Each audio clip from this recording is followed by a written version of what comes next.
সচিবালয়ে আছেন সহকর্মী আতিকুর রহমান তমাল, সরাসরি যাচ্ছে তার কাছে। তমাল।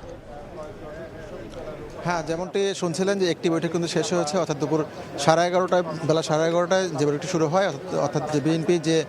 ইশতেহার, ঘোষিত ইশতেহার, সেই ইশতেহারের যে অন্যতম গুরুত্বপূর্ণ একটি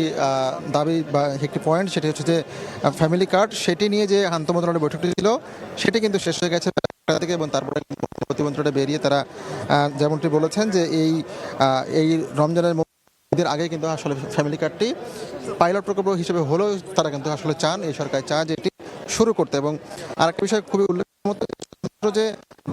বা নিম্নবিত্ত পরিবারের জন্য তেমনটি নয়, তারা আসলে বলেছেন যে এটি কিন্তু দরিদ্র তা নয়, সেটি আসলে সকল পরিবারের জন্য, সকল মানুষের জন্য কিন্তু সেটি আসলে তারা চালু করবেন, এবং সেই জায়গা থেকে শুরুতে দরিদ্রদের জন্য চালু করা হলেও একটি পর্যায়ে কিন্তু এটি আসলে সকল শ্রেণী পেশার জন্য আসলে চালু থাকবে। এবং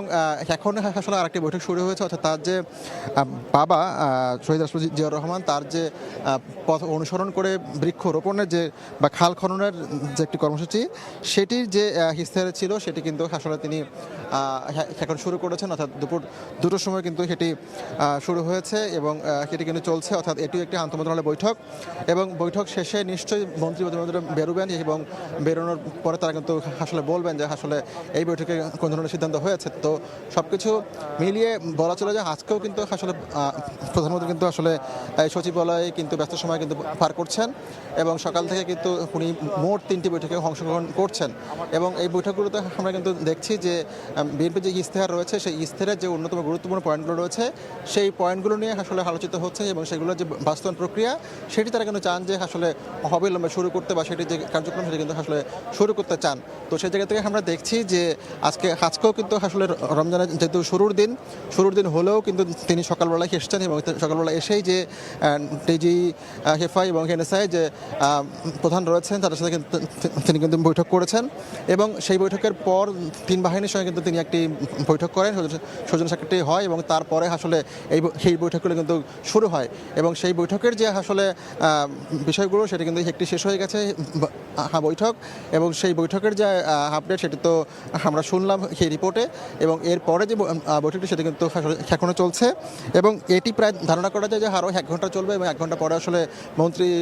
প্রতিমন্ত্রীরা কিন্তু বেরোবেন, এবং তারপরে তারা আসলে এই বৈঠকের যে আপডেট সেটি কিন্তু জানাবেন। তো সব কিছু মিলিয়ে বলা চলে যে আজকে সপ্তাহের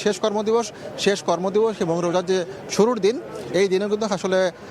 গতকালকের মতোই নতুন সরকারের যে নতুন প্রধানমন্ত্রী রয়েছেন তিনি কিন্তু আসলে কর্মব্যস্ত সময়টি কিন্তু পার করছেন, এবং সেই জায়গা থেকে আমরা দেখছি যে তিনি আসলে দফায় দফায় যে মিটিংগুলো করছেন, সেই মিটিংয়ের যে আপডেট রয়েছে সেগুলো কিন্তু আসলে বৈঠক শেষে মন্ত্রীরা এসে কিন্তু আমাদেরকে বলছেন, এবং আমরা ধারণা করতে পারি যে এখন থেকে আরও প্রায় 1 ঘন্টা পরে যে বৈঠকটি শুরু হয়েছে 2টোর সময়, সেটি কিন্তু শেষ হবে, এবং শেষ হওয়ার পরে আসলে এই বৈঠকে যে আপডেট রয়েছে বা কোন সিদ্ধান্তগুলো হয়, অর্থাৎ আগামী 5 বছরের মধ্যে যে 25 কোটি গাছ লাগানোর কথা রয়েছে সেটি এবং খাল খননের যে একটি কর্মসূচি রয়েছে, এই দুই যে কর্মসূচি সেটি কিন্তু আসলে কবে নাগাদ শুরু হবে, কবে নাগাদ তারা আসলে শুরু করতে চান, সেটি কি